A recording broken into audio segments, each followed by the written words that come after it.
Le président Félix Tshisekedi a appuyé sur l'accélérateur pour l'effectivité des travaux de construction du barrage hydroélectrique de Katende, devant desservir la région du Grand Kassai en électricité. C'est en ce sens que le ministère des Ressources hydrauliques et électricité conduit depuis mardi 10 juin 2025 une forte délégation à Kananga.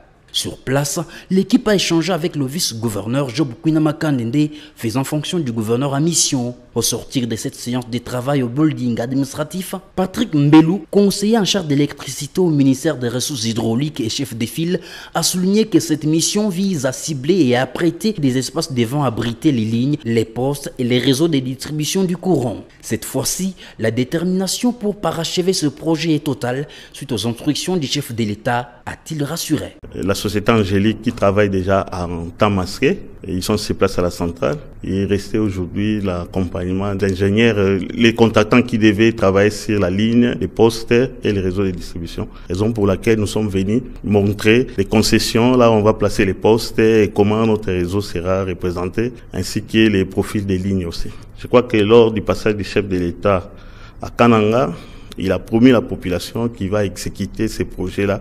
Et si jamais il ne les exécutait pas avant son mandat, il faut qu'on les lapide. Et les instructions claires ont été données pour la mise en œuvre de ces projets. Et c'est comme ça que vous nous voyez commencer ces projets.